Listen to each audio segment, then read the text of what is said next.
Hey everybody, it's Belinda from Belinda's Book Nook, and I'm here to do today a Friday's Reads slash TBR for March. Seeing that we've already started March. What? February goes by so, it's like, whoom, it's gone, and you're like, what? Where did it go? I can't believe it. So here we are. So what I'm going to do is I will give you a little rundown of options for me. I usually do March Mystery Madness in March and Women's History Month. This always, every month's got something. And so I want to, go over what my options are, and I'm not sure what I'm going to read in the end, but we'll see what's happening. So let's first start off with, did I get a picture? I don't know if I did. I don't think I did. I was going to show you, and I see if I can get one really quick while we're chatting. So, do you guys have weekend plans while I'm looking up this picture? I have really nothing really big to do. Last weekend, I really did a boo-boo. I've been really excited about my Read So Lit, about attending the Read So Lit book club wrap up, and I was so tired that day, and I kept doing all these things, and I'm like, I'm gonna take a little nap. Yeah, well, I took a little nap, and when I woke up, like, the meeting probably was still a little in progress, but I wasn't trying to I wasn't trying to put this in front of the camera. I was so tired, and I probably had drool, and so I was like, I missed it. So I missed it. That was the wrap up for the book. And the funny thing is, or the irony is that I completed the book probably a week ahead. I was done and ready to discuss it, wanted to see what other people talked about.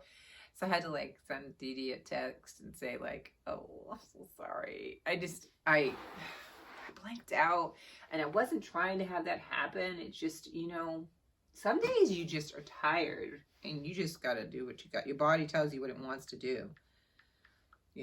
And I'm I like when I'm so organized. This should have been up here already. Let's see if it does it here. Okay. All right. So the book, oh, there we go.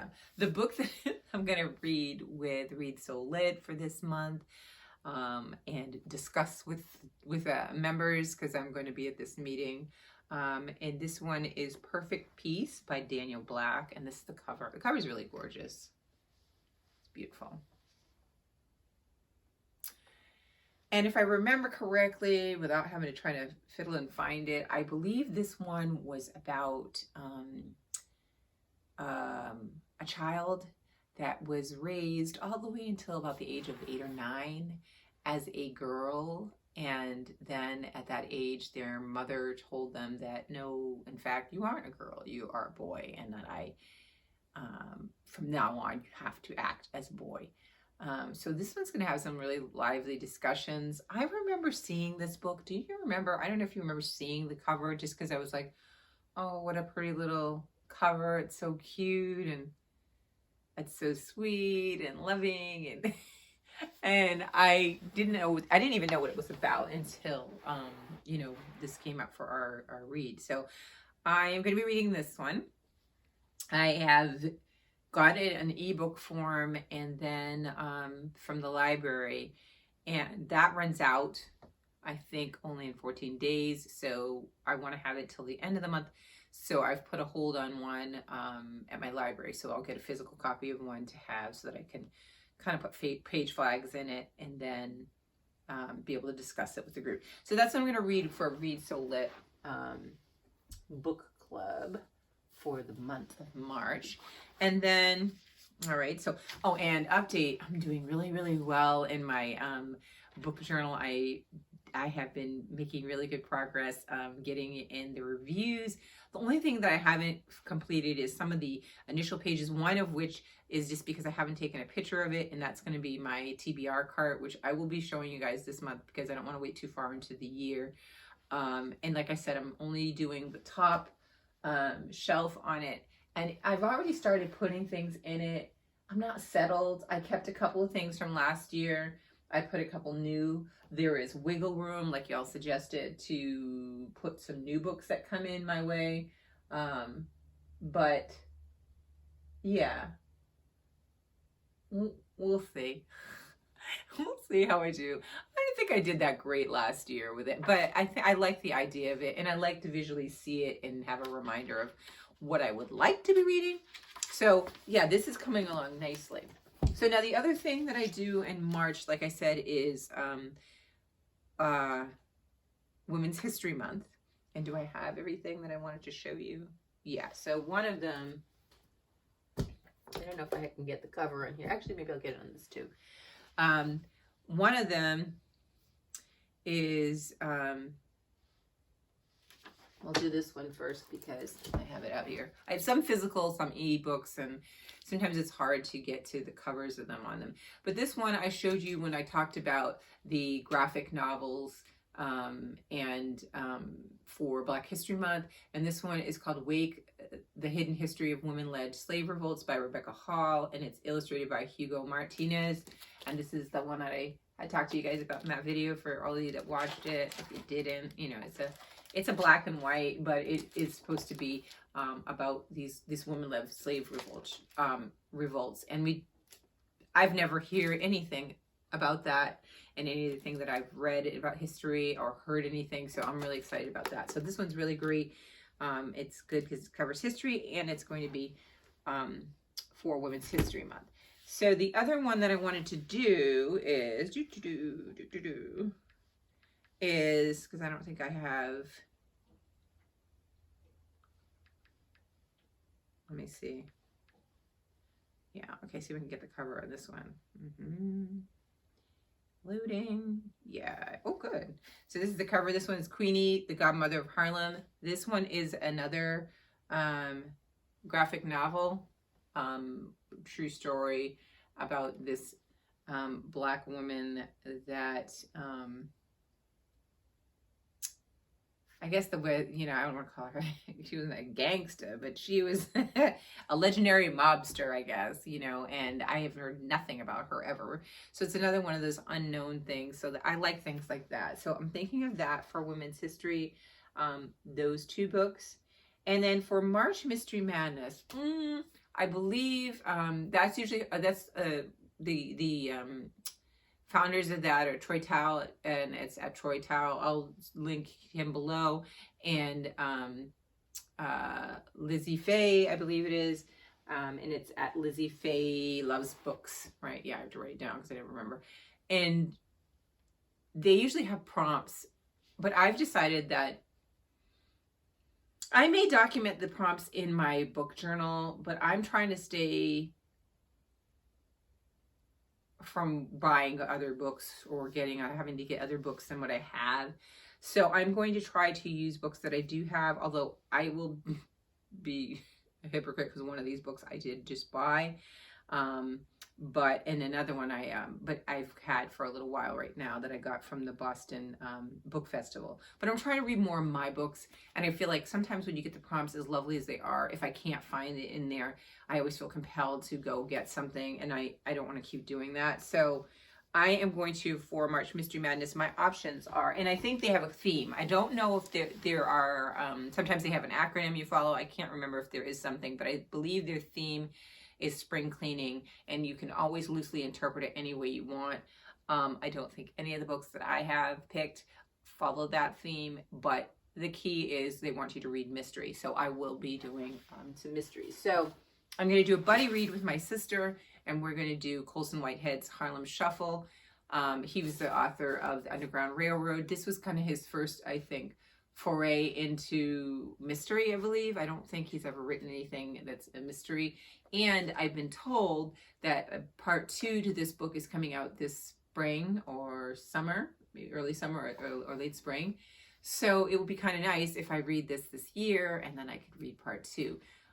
There was mixed reviews. I've heard some people, I don't know if they didn't like it because they were used to what he did with the Underground Railroad, or I don't know. I want to find out for myself. So my sister and I are going to buddy read this one. So this will be my March Mystery Madness book. if I just do one, and this will be it potentially. I mean, will be it, because I am actually going to read this with my sister. And so, and that one, did I tell you what it was about a little bit?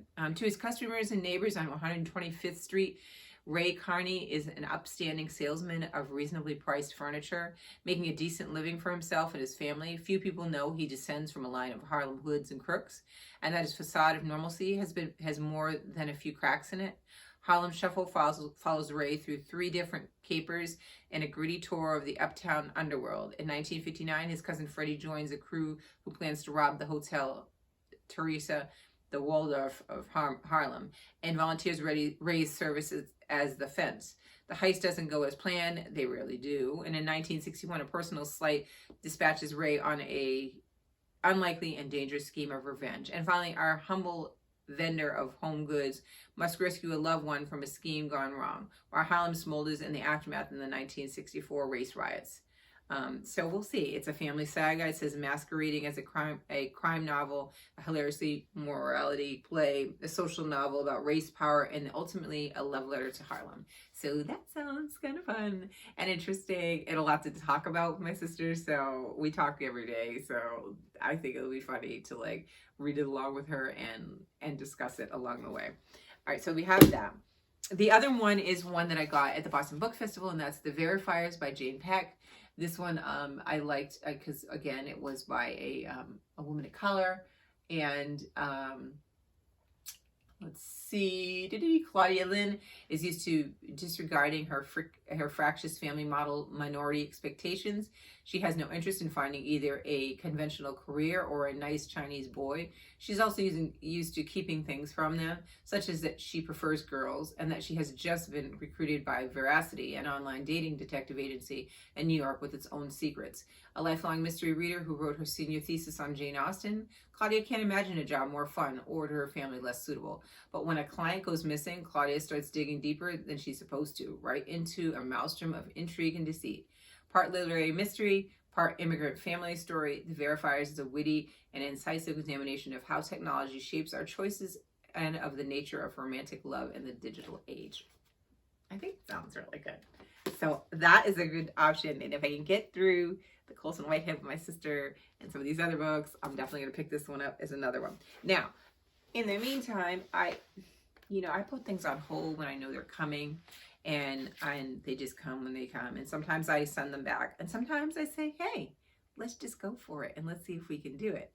So this one came up, and it's called Anywhere You Run, Your Past Will Find You, and it is a mystery type / thriller by Wanda M. Morris. And I read Wanda last year because I was like, that name sounds familiar. I read her debut novel last year, which was a mystery, and I read it in, was it? Nope, it was January, so I didn't even read it for March Mystery Madness. And it was called All Her Little Things. And that was the one about the black lawyer named Elise Littlejohn, whose boss dies suddenly of a suicide. And Elise somehow finds herself as a suspect. And it had this kind of cover on the top of it. It's like red with this. It was really pretty good. I gave it, I think, 3.5 stars. And I said I look forward to other books by her in the future. Well, it's come. And it came off of hold. So there is a potential for me to actually read this one as well. Only thing is it's a short span. I don't think it's 21 days. I think it's 14. So depending on how things go with these other books, I may or may not get to it. I may have to just surrender it back to other people. But that is another option I have for the March Mystery Madness. And I think that's it. I think that those are, plenty for me because you know me. I have the audio of this one, so I'm going to read and listen to this. I don't have the audio for any of the other ones, so they are all, to be read. So we'll see. So these are my options for, well, you can't see the other one. Also Queenie and Wake, and then this one here. Anywhere You Run looks like that on the cover. And then this is what I'm thinking of for March. So let me know if you're doing March Mystery Madness, what you're reading, and if you're reading anything for Women's History Month that I need to put on my list for future reads. I'm going to continue to work through this weekend and I'm really making great progress in this. I want to keep on it because I don't want to play catch up at the end of the year. I say this every year, so don't be, fooled. But I am on a good roll, and I am feeling very confident that I'm going to do better. Each year I have to say, for my reading journal, I've done better each year. The first year was a total flop.